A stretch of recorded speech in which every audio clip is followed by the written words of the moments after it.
Hello YouTube, welcome back to the Drifter Saloon. Ven Corbin here, doing a very late video because I accidentally slept in, so if I sound drowsy, it's because I'm doing this on the fly. Welcome back to the Featured Superstar review. This weekend we got Vincent Kennedy McMahon, the Trickster version. He is a Ruthless Aggression Trickster, with the coaching ability of at 300 X-Break gems do 600 more, 5k they do 1100 more, and at 9k X-Break gems will do 2200 more. And we didn't get a ton of reviews, so this video will be very short, but I'll try to make sure that we cover all of our bases.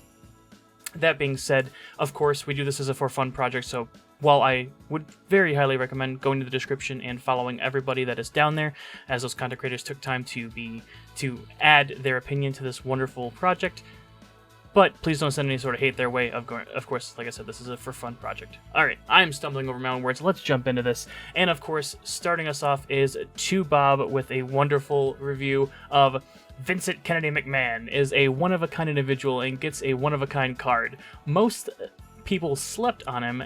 That's all the message I was being bombarded with in the beginning, but I think no chance. He's honestly quite solid. A different style of card, kind of like Z-Mankind, where they work very efficiently, but not to most people's basics click and boom play style. Not a showdown card in my mind, but certainly a killer in feud, to my knowledge and thoughts. Potentially, in all capital letters, even the best feuding trickster in the game. I will be getting him alongside my tag partner, half of the tag team champions, Flo. Looking quite forward to breaking down Vince in the Nerds Lab and seeing what he has in store, to say the least. And if you think you're getting him from shards after this event, giving out 0, no chance. No chance in hell.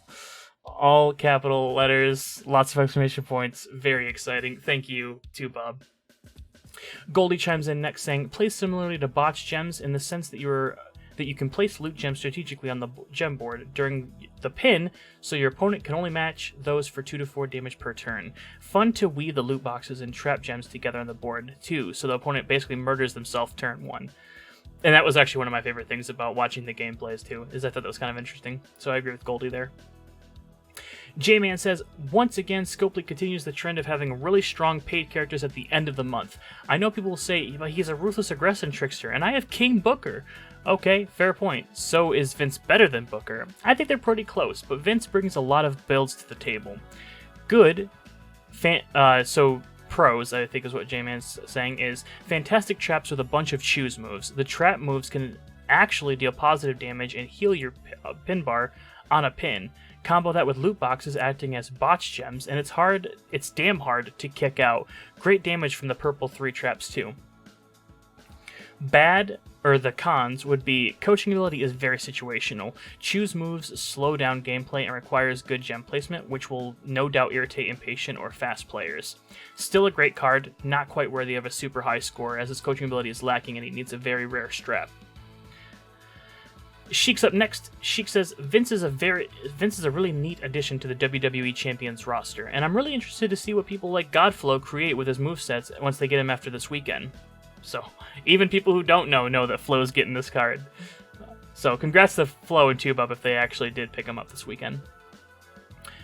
His one major knock is his coaching ability, which is very blech.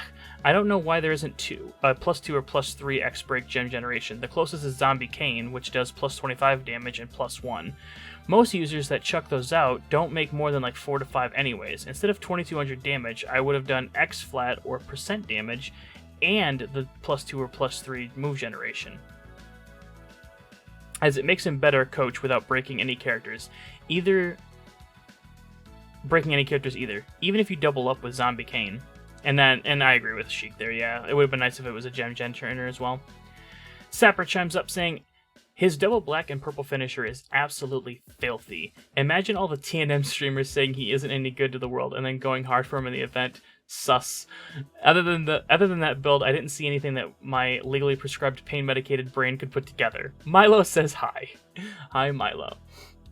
And then TSD hits us with a novel at the end for the last review that we have for the day. TSD says, moveset, man, this card looks like a fun card. There are so many different options to run McMahon here, and I am all for it. I am personally not a huge fan of loot gem builds, but given the right build and strap, these loot gems can hit like a truck. But what I'm most excited about is the return of trap gems. Both the corporate elbow and corporate leg drop make him a serious threat in feuds. Now the corporate leg drop does rely on needing a lot of loot gems on the board, but given the amount of damage the trap gems can do, there's no doubt he could be a turn 1, turn 2 card in feud. Your opponent will have no chance in hell for kicking out. TSD then touches on the coaching ability, saying great coaching ability as it not only helps those who have X-Break gems, but it is an option for those who use the 2 words for you plate. Very true. I didn't think about that. Very, very true with the coaching ability there, TSD. Card pick. I don't mind the pick here. Not the first person that came to mind, as there have been other authority members that could have been used, but this card is a definite upgrade to the Striker McMahon version. Which is true. Yeah, makes sense. Overall, love the card. Might not be for everyone, and it does rely on needing the right trainers, coaching, as well as the right medals and straps. But yeah, he's in my mind a top tier character. I am very much interested in how the AI will run him in feuds, but I wouldn't want to mess around with those chap gems. Again, a lot of flexibility with his moves and can do some serious damage. Very well articulated there, TSD. I can definitely see where you're coming from. I also want to throw out there that Sapper did give a very high score, and mentioned that the high score that he gave was because of how great McMahon will be in feuds. And Godflow didn't give a review, but did give a score. So we'll touch on that in a second. But Ven here, I'm going to give my quick opinion, and I'll keep it short, obviously.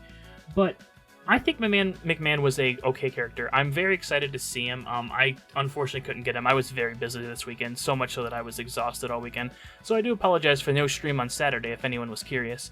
But as far as what I've seen of the play styles and watching all the reviews and spending hours just kind of like going through all the content creators and how they did things, and then looking at him myself, I don't see him being a terrible character. In fact, I think a lot of people are definitely going to enjoy him if they pick him up.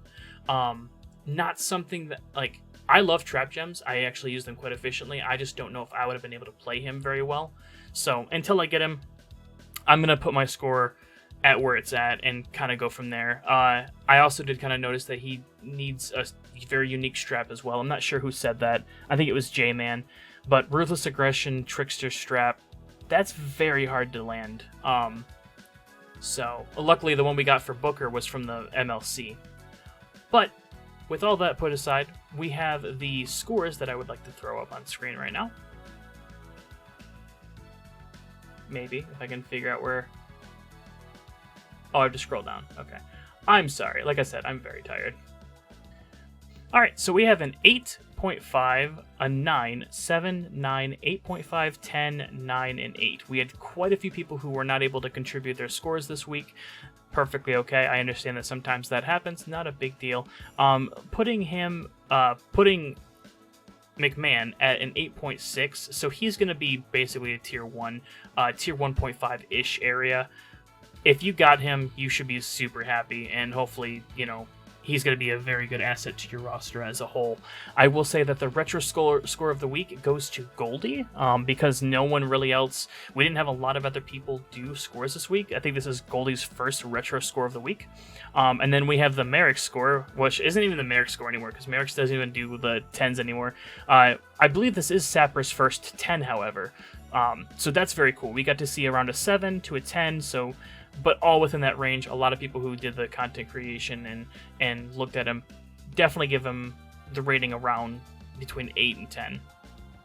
So I honestly want to see more from this character, and I'm hoping that the coaching ability for some of the future characters will be better. I do agree that we probably should have got something better than the X-Break damage, but it is what it is. The anniversary month as a whole, in Ven's opinion, was kind of lackluster.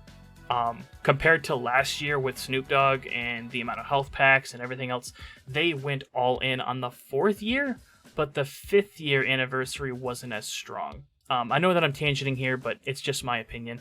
Overall, I still appreciate Scopely, and I'm glad that they give us a game to play every day and stuff like that. So I can't complain too much. Hopefully, we see some more characters that are more fun to play in the future and are hopefully attainable to the community. But with that, if you have any criticisms that you'd like to give to me, so maybe I can make this a little bit better, or if you Have any comments or want to throw some of your own reviews, feel free to throw those down in the comment section below. Please subscribe, as I'm trying to grow the YouTube as much as possible. And of course, thank you to all the content creators that could make it this weekend for the review. You folks are absolutely awesome. This is Ben Corbin signing out from the Saloon, and I will catch you folks on the next one. Take it easy.